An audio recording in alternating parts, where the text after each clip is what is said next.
Hello everyone, welcome back to House News. The House urges the government to seriously implement the policy regarding the welfare of village apparatus.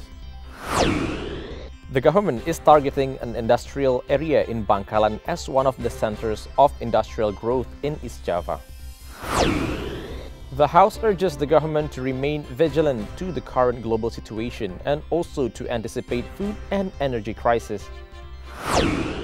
Government start to develop a nutrient rice variety to prevent stunting cases. The fortified rice is low in carbohydrates but rich in micronutrients. Still on the road to recovery from COVID-19, we will soon have to brace for another threat as recession looms just around the corner. The House agrees to disburse non-cash state capital injections worth 68 billion rupiah to state pharmaceutical firm Bio Farma. Commission 2 of the House received the aspirations of Association of the Indonesian Village Apparatus or PPDI. The House is concerned to improve the welfare of village apparatus and also demands to consistently implement regulations about the working period of village apparatus. The chairperson of PPDI Executive Board, Widi Hartano, delivered aspiration regarding inadequate welfare of village apparatus. Furthermore, PPDI also criticized village apparatus work termination without notice, which considered violating the regulation. PPDI hopes the discussion with Commission 2 of the House can help to resolve the issues. Kami membangun negeri melalui desa dan tentu saja kita juga memiliki keluarga yang harus kita jamin kesejahteraannya, kita jamin pendidikannya, kita jamin kesehatannya dan kebutuhan hidup sehari-hari. Tentu saja perangkat desa sama juga dengan profesi lain butuh disejahterakan.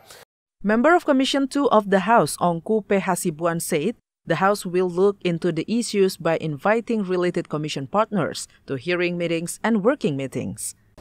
Karena ada undang-undang, kemudian ada peraturan daerah kadang-kadang atau peraturan gubernur atau peraturan bupati yang kadang-kala itu menurut mereka itu tidak sepenuhnya sejalan gitu ya. Nah itu sebetulnya aspirasi mereka. Kemudian antara lain misalnya mengenai masa bakti dan usia pensiun bagi perangkat desa itu. Sehingga mereka berharap sesungguhnya adalah adanya konsistensi dari peraturan itu. Kalau memang demikian ya dijalankan sesuai dengan ketentuan perundang-undangan yang pas. In addition, Commission 2 of the House also received the aspiration of the Executive Board of Center for People Community of Indonesia State Servants, or CRANI, related to dishonorable dismissal, which was considered against the existing regulation of civil servants. Commission 2 of the House will also investigate the problem at the working meeting with the Ministry of Home Affairs and the National Civil Service Agency in the upcoming future. Teresia and Ade, TVR Parlemen, report. Government is planning to build Tanjung Bulu Pandan International Port at Klampis District Bangkalan Regency as part of strategic plans to turn Madura Island into a new growth center. The House strongly supports government efforts to accelerate economic development by constructing industrial area in Tanjung Bulu Pandan International Port. The House assumes if the government cannot use the budget initially to attract the investors, at least the government can fix the access road to the port. The Vice Chairperson of Commission 5 of the House, Andi Iwan Darmawan Aras, explains the project to develop Tanjung Bulu Pandan International Port has accurate plan and research. The House is waiting for the willingness of government to realize this strategic plan. Andi Iwan also encourages the government to seriously invite the investors and not rely on the state budget. Memang kalau kita mengandalkan pola untuk kebutuhan anggaran yang sebesar 20 triliun tadi, kurang lebih itu, kalau mengandalkan APBN agak sulit untuk saat ini. Namun ada beberapa pola-pola lain seperti misalkan KPBU yang sementara ini menjadi program kita. Namun kita harapkan bagaimana agar APBN bisa memancing minat swasta agar supaya bersedia untuk melakukan investasi di tempat ini. Namun kita harapkan bagaimana agar APBN bisa memancing minat swasta agar supaya bersedia untuk melakukan investasi di tempat ini. Jadi minimal ada pengalokasian anggaran APBN lebih awal agar supaya membuka minat bagi perusahaan swasta. Tanjung Bulu Pandan Port Development has been stated in a Presidential Regulation Number 80 of 2019 concerning the acceleration of the economic development in the eastern part of East Java. From Bangkalan, Madura, Andri, TVR Parlemen reports. Commission 6 of the House encourages the government to strengthen the food and energy sector as well as to ensure equal food distribution throughout Indonesia as anticipation towards the looming global recession predicted to happen in 2023. The Asian Development Bank, or ADB, has projected Indonesia's economy to increase significantly by 5% in 2023. However, the government still has to be aware of the potential for a recession in Indonesia. Member of Commission 6 of the House, Intan Fauzi, says strengthening the food and energy sector should be the main attention of the Indonesian government. Those sectors are important to prepare in facing global recession, which is predicted to happen in 2023. Kami bersama pemerintah, terutama BUMN pangan, Bulog dan sebagainya, ini adalah bagaimana mempersiapkan ketahanan pangan kita. Kemudian yang kedua juga ketahanan energi, karena ini akan berimbas ke inflasi dan sebagainya. Sehingga kita harapkan adanya resesi global, resesi ekonomi, tidak terlalu berdampak besar kepada Indonesia sepanjang fundamentalnya kuat. Dan yang terutama harus dijaga ini kan terutama yaitu tadi ketahanan pangan dan ketahanan energi. Previously, the Speaker of the House, Dr. Honoris Causa Puan Maharani, stated the importance to maintain the food and energy supply chain in her speech at the P20 Summit last October 2022.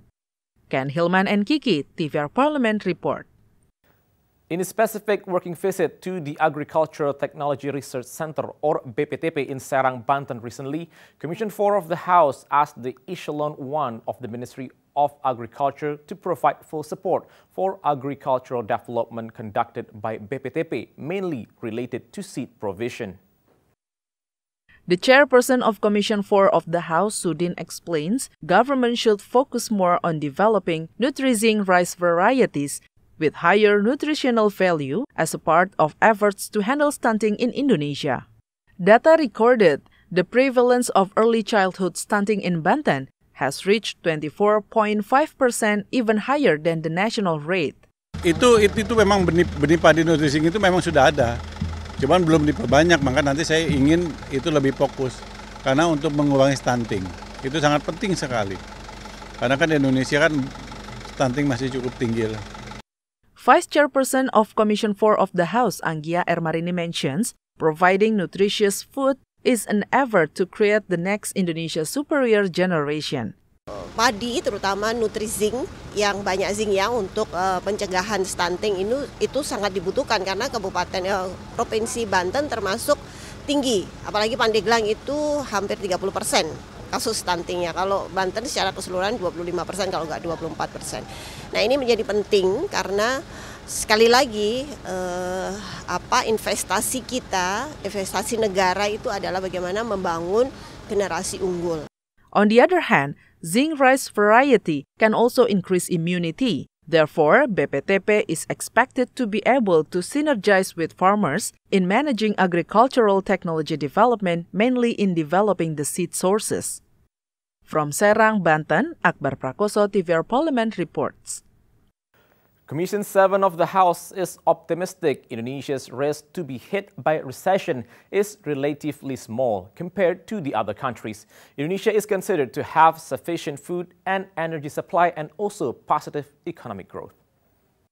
A number of experts predict the global economy will fall into a recession in 2023 due to key interest rate increase by several central banks globally. Economy inflation continuously happens, caused by soaring energy prices as the impact of the Russian war against Ukraine. Nevertheless, member of Commission 6 of the House, Rudi Hartono Bangun, believes Indonesia is in a better place compared to many other countries facing the global recession in 2023, as the domestic inflation is under control, food and energy supplies are secure. Kita ketahanan pangan kita baik, ketahanan energi kita baik. Kita punya batu bara, minyak sawit, kita punya pertanian padi. Ketahanan pangan kita banyak gitu. Jadi Indonesia ini kita dikasih Allah ketahanan pangan dan energi yang banyak. Saya minta optimis gitu. Member of Commission 6 of the House, Haris Turino, says Indonesia has managed to record economic growth of 5.4% in the second quarter of 2022. Therefore, Indonesia's financial sector has remained relatively strong compared to other countries. Tapi di Amerika masih positif, di China masih positif, Jepang 0,6, dan a very good thing adalah di Indonesia pertumbuhannya walaupun mengalami penurunan dari 5,4%, Indonesia diperkirakan masih di 4,6%, sehingga kita masih belum mengalami resesi. Ken Hillman and Kiki, TVR Parlemen report. Commission 11 of the House approves non-cash state capital participation or PMN for PT Bio Farma Persero. The additional capital given is worth 68 billion rupiah in the form of former bird flu building and equipment. The PMN is meant to accelerate vaccine production, especially to increase national preparedness in dealing with COVID outbreaks. Member of Commission 11 of the House, Kamru Samad, explains non-cash equity injection is one of government programs to maximize the state assets. Furthermore, Kamru Samad adds the proposed assets have been unproductive for several years after the bird flu attack. The pharmaceutical company is expected to optimize the function and benefit of the building. Therefore, the government through the Ministry of Finance has proposed non-cash capital injection to accelerate work productivity of Bio Farma. Kamru Samad hopes the building can give contribution to increase pharmaceuticals' national production capacity. Bio Farma, as the pharmaceutical holding company, has been designed to create independence for the pharmaceutical industry in Indonesia. Manfaat gedung ini tentunya diharapkan bisa berkontribusi nyata dalam peningkatan kapasitas produksi farmasi kita, bisa juga menjadi pusat laboratorium dan penelitian farmasi kita, dan juga bisa menjadi pusat pengembangan sumber daya manusia di bidang kefarmasian. Itu yang kita harapkan. Meanwhile, member of Commission 11 of the House, Mustafa, comments subtle financial performance of Bio Farma, which has even reached above the average. Mustafa mentions Bio Farma can do assets acquisition in order to expand the production. However, Mustafa reminds the acquisition should look into the administration and legal aspects. Karena fixed asset ini jangan sampai ketika dari sisi keuangan sudah bagus, tetapi nanti di kelak kemudian hari dalam aset ini yang sudah menjadi aset Bio Farma akan menjadi persoalan di kemudian hari.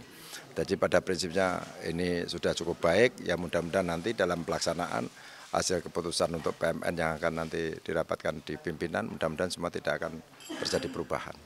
Fitian and Syamsul, TVR Parlemen report. And that's it, House News for today, everyone. I'll see you in the next episode of House News only at TVR Parlemen.